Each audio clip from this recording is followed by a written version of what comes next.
front. Glover shoots, he scores! Savignac, nice move. Finds Pione. Out in front, shoots, scores! Walking in, finds screen, fires a shot, and he scores! Devin Savignac, he shoots, he scores! Hello and welcome back to the Gradscast episode 7. Connor finished, joined by Tyler Sear. And Tyler, very special guest this week. Someone I've been looking forward to having on, Kiki Brown. Kiki, how are you? Good, how are you? Oh, I'm doing swell. Have you been looking forward to this? What was your reaction when Jenkin called you out? I didn't believe it at first. I thought it was a prank. Being real with you. And I said, are you guys being real? When Kinger asked me about it. Yeah. And then they said it was real, and I started to prepare for it, and I watched all the episodes with all the boys. And thanks for Jenks just shouting me out, sending me up. And thank you for having me. Yeah, of course. Our pleasure. Honestly, our pleasure. We've heard you're a very liked guy around the room, and before this episode, a couple guys came up to me, and they're like, oh, have fun with Kiki. He's like the funniest guy on the team. Yeah, and that goes to your credit. How has it been coming and adapting to the room in Navan? Honestly, it's been slow, but I've gotten used to the day-to-day, and I got used to the boys and their personalities. I'm the type of guy I got to learn the boys and what they're like and what they find funny. Yeah. And once I find it, I like to make those jokes and have a good time, and it's been comfortable. Honestly, the boys made it really good. And on my birthday too, all the boys came over. Yeah. And I live all the way far in the middle of nowhere, and the boys all came out and celebrated with me, so it was awesome. Yeah, that sounds pretty special. And you mentioned you live far out, and I just kind of want to ask, what has the transition been? You're obviously from Mississauga. That's a very different pace than Navan, Ontario, much smaller town in comparison. How has rural living been so far? Honestly, I like it. It's quiet, but it's far, you got to drive quite a bit, but I like it a lot. I think it's pretty cool, where I'm staying, it's a cow farm, right? Dairy farm. Yeah. So they're milking cows, and it's really cool, and I'm having fun. I'm learning a lot too. Yeah. I'm learning a lot of skills, and it's gonna be practical too when I as I get older. Yeah, you ever milked any cows that they teach you to do that? I've milked a couple cows. Oh yeah. Okay, Yeah. good to know. Right Good to know. I mean, it's interesting that you mentioned it was a slow transition coming into the room in Navan and things like that. Did you find that being in the room with all the guys, playing every single day, it's something that's kind of come up a lot on this podcast, is that it's a big difference, being with a team every day, practicing every day, working out every day. Do you find that it's really helped you in your game? Yeah, it does, because we're teammates. Help me, help you. So when we learn each other's skills and how each other's play styles are and how we play together, that chemistry we develop, that's how we develop, our scoring, our forecheck, defending, because I trust Nelly. Mm-hmm. Nelly trusts him, and he trusts him. It's grown over time since the start, and I think that's the key to our success.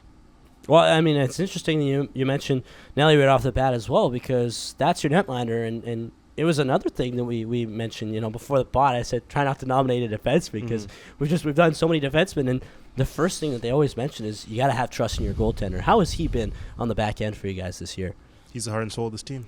Yeah, simple as that.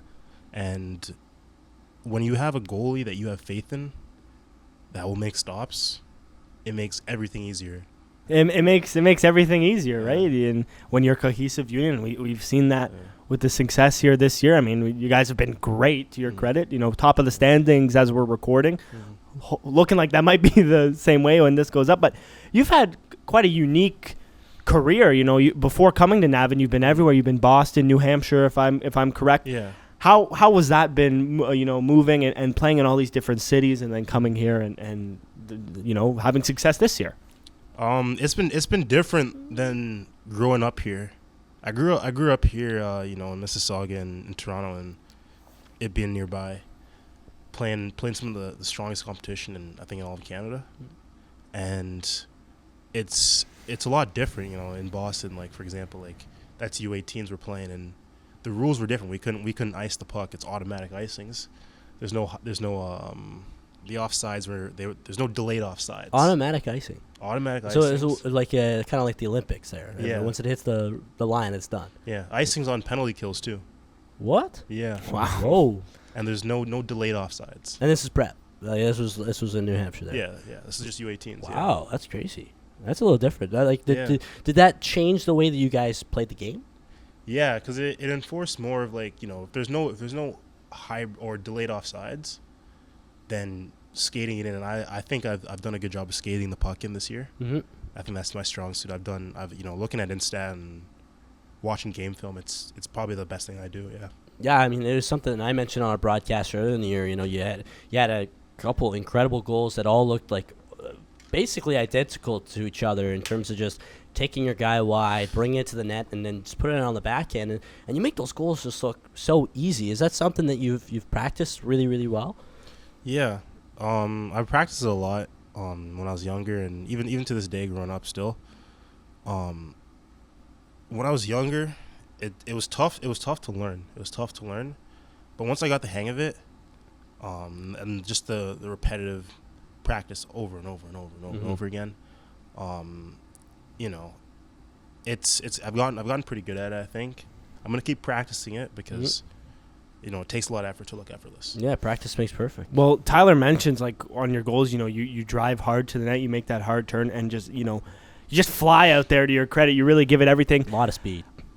How would you describe your game? Because watching you, I would say, like, you're a very strong power forward. That's, you know, what I would describe your game as. But I'm interested to see how you think the game and what you think your play style is. Yeah, we've had some interesting answers from this question as well, just because the expectation for some of the guys that we've already interviewed has changed over the years. So, I agree with you. Power forward. You know, that's what I do best. You know, forecheck, go get the puck back. Yeah, And then make a 100%. play. My passing, I feel like I can pass the puck pretty well. Make some good passes. I still got a lot of work to do to be more accurate in this league, especially. But once I get the hang of it, I feel like I'll be automatic with it. I'll be automatic, and it'll be tape to tape. Just dropping Crisp. dimes, eh? Yeah, just straight up, just heaters on your tape and bang in the back of the net. So is being strong offensively as well as defensively, you know, whether it's on the 5-on-5 or the penalty kills, that's something you pride yourself in? Yeah, I do pride myself on the offensive and defensive side of the game. Those are important, but defense wins championships. Look at the Leafs. They, you know, offense everywhere, offense all the time. That doesn't win championships. Is that a little chirp to the hometown team there? That's me being real. You know, that's just me being honest. It's true. You know what I'm saying? I gotta be real with myself. You know, Yeah. can't live in delusion. Yeah. Well, yeah. I mean, even in, you know, the National Hockey League here in Ottawa, that was an issue for years, right? Yeah. No defense on the right side. Yeah. Yeah. Yeah. But- Well, when you got Carlson back there, it's, you know, it's a little different. I said a couple years. I can't say a couple years. Okay.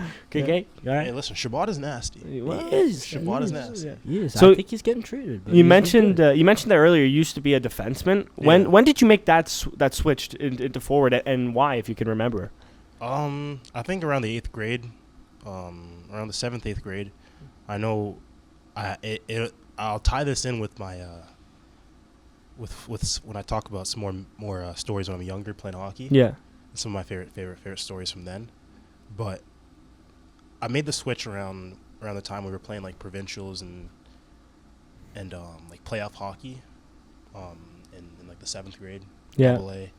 And then after that, just, you know, I had the speed, and, you know, I had a pretty good shot, and, you know, they said, hey, we'll put you on forward, cook, and that's Yeah. what I did. Well, we've seen that shot, and we've definitely seen that speed. Do you feel like it was an easy transition for you, just like your coaches might have thought? No, it hasn't been. Mm-hmm. It hasn't been. There's been a lot of bumps in the road, but you gotta drive over them, Yeah. and that's what I'm gonna continue to do. I'm getting adjusted to it, and, you know, switching up the lines and everything, and new strategies and everything that we're introducing. I'm getting comfortable with it, and, you know, like I said, like, we're cooking. Like, my line, Savvy, Carp, you know, those guys, Those guys can play quick. Those guys can play slow. And you see in the last game, Carp like just bang, just, Yeah. you know, put it in. You know, Just put it in. Yeah, just Good. back of the net. Just great play. Well, I was harping on Carp. Yeah. I got to mention, I was harping on Carp in the preseason because I was behind the bench for just one of those inter squad games. And I was like, Carp, man, you gotta rip the pill. And then once you start, oh my God, this guy has a howitzer of a shot. Like, just touch a little bit more on the guys you've played with this season. Obviously, your line mates have changed, you know, a little bit in the sense that some guys have gone down with injury, come back, things like that, trying to get back in the wing column. You know, who's, you know, some of your favorite guys to play on the line with and why? At the start of the season, you know, it was confusing. Like, you know, you don't know how other guys play. Mm. You know, I was with Sebi and Creator, and it didn't work because, you know, we didn't know how each other played. Right.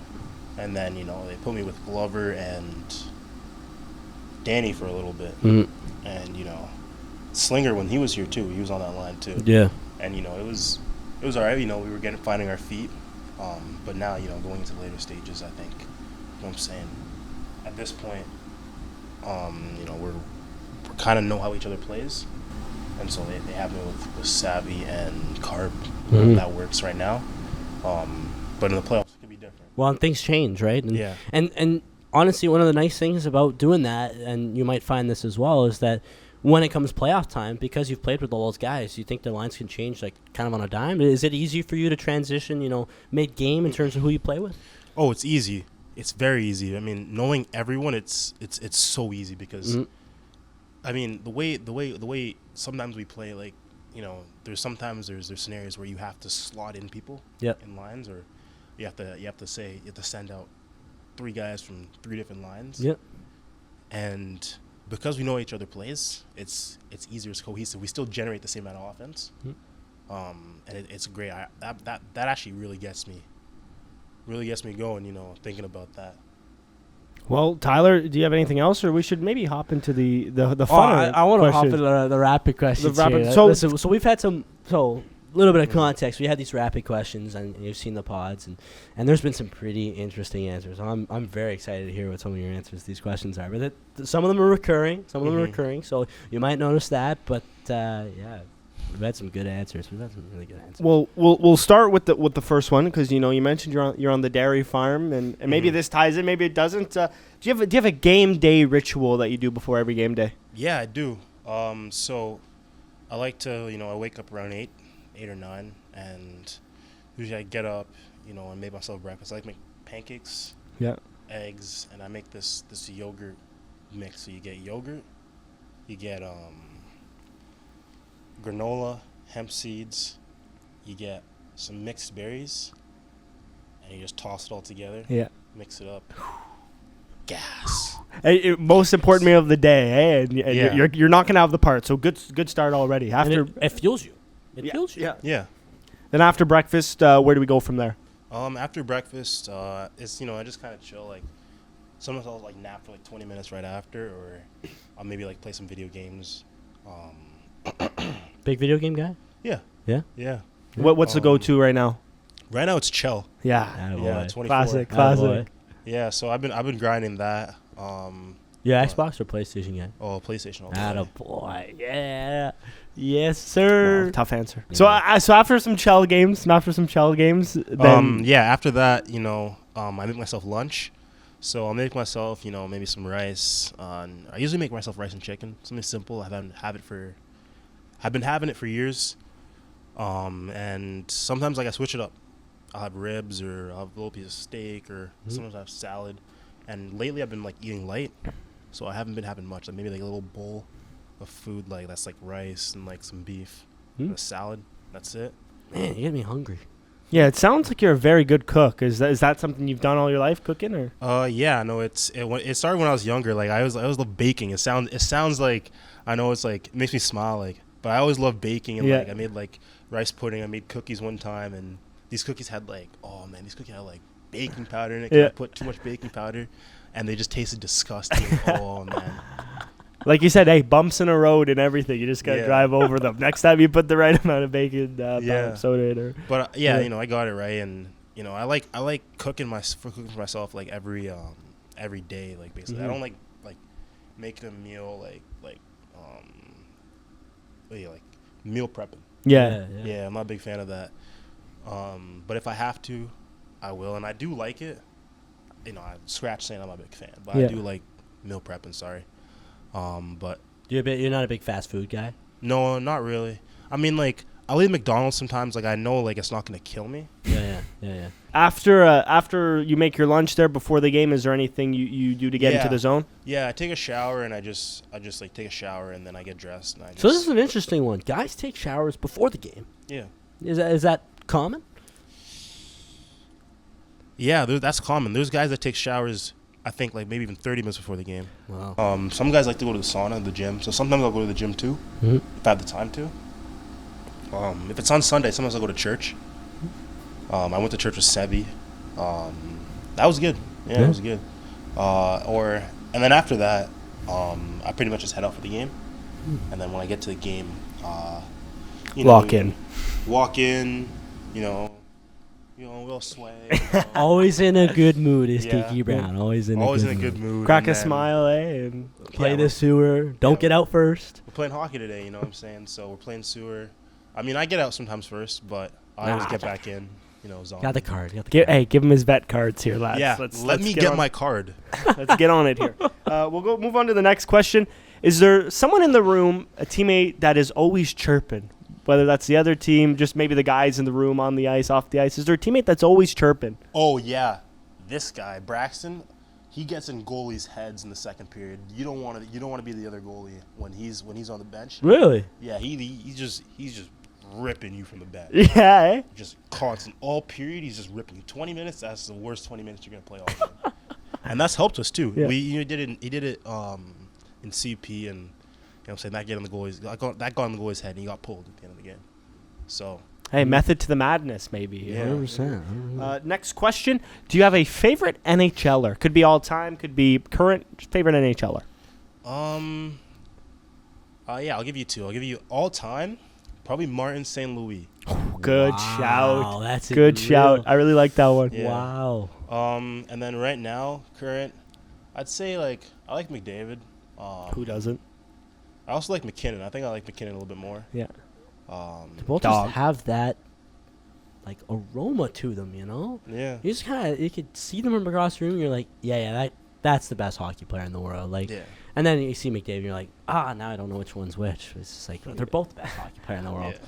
Oh, this one guy, Braden Point, too. Yeah. know. Yeah. Oh, I love him. He's so underrated. Yeah, that's my buddy's cousin. Shout out Shane. That's my buddy Really? Shane's cousin. Boy. Buddy's Hey, cousin. We already touched on the cooking a bit, but this next question can kind of tie into that. It says, what's one thing outside of hockey that you know a lot about?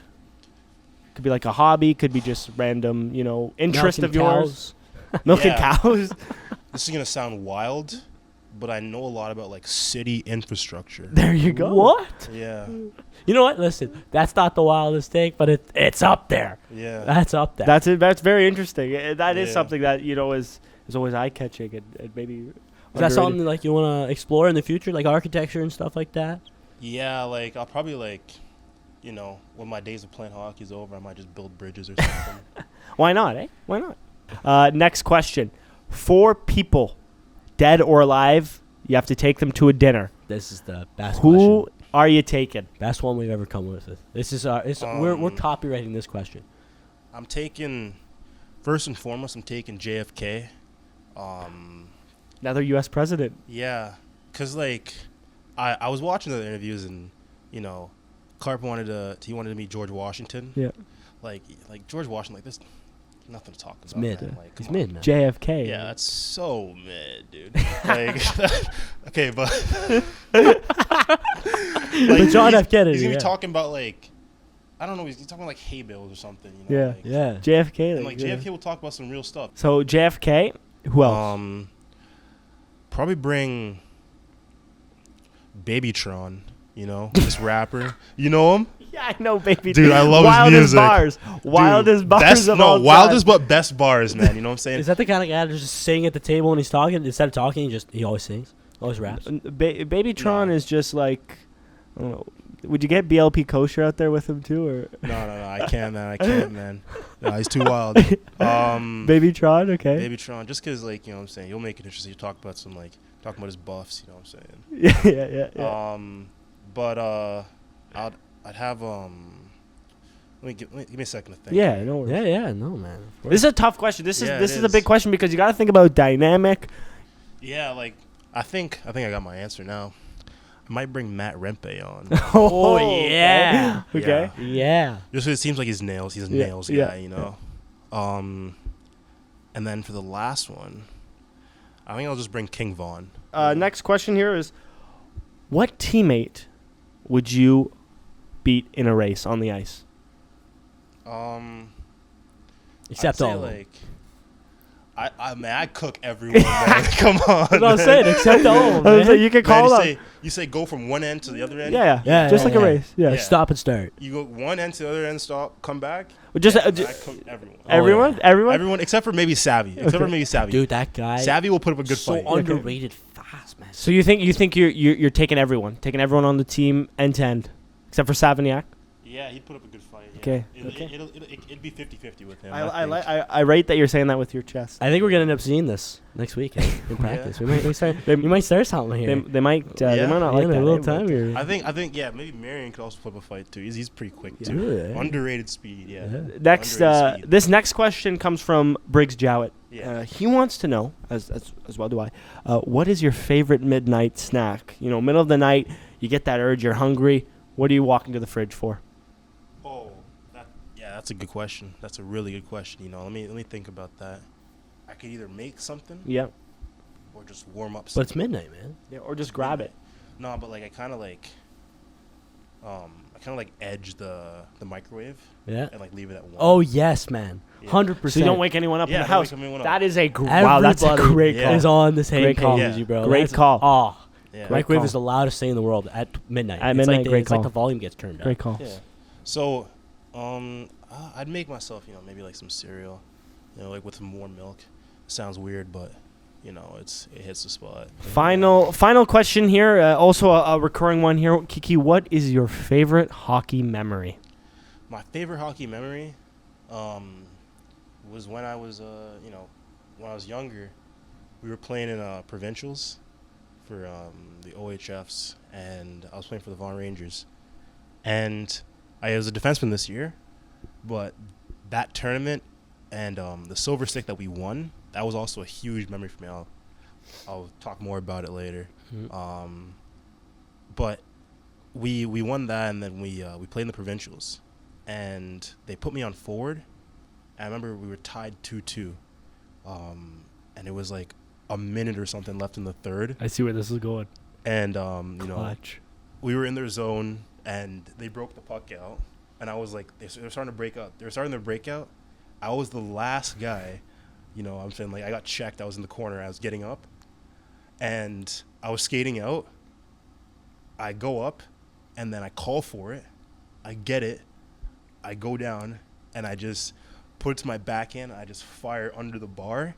I just go and I celebrate, and I just jump in the glass. I could see that really means something. Your eyes like lit up, and when you were retelling that story, Yeah. that was awesome. I just got a Yeah. smile ear to ear right now. Yeah. I'm emotional. And I'm then emotional. you mentioned the silver stick. That was also a special moment for you as well. Yeah, Winning that. it That's a pretty was. prestigious tournament. Yeah, we went to Port Huron in Michigan. That was so sick. Honestly, that was probably like one of the coolest memories. And we won the whole thing. I remember also Mississauga Braves, our main op. Oh, this was crazy.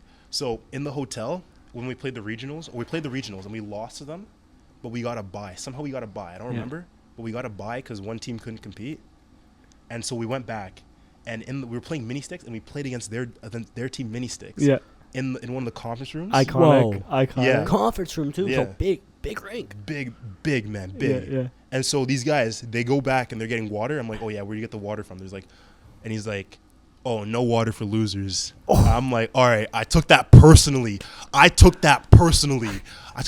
Michael Jordan moment. Yeah. And I took So that personally. the semis come around, right?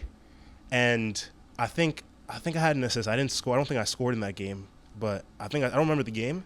but we beat them in the semis. Yes, sir. I do remember the line. I remember I was like, who's a loser now? I'm like, yeah. Like, I felt like the man. And then we went on to win the whole thing. Yeah. Yeah. Enough but said. yeah, Always that feels was- better. Waving your medal around. Yeah.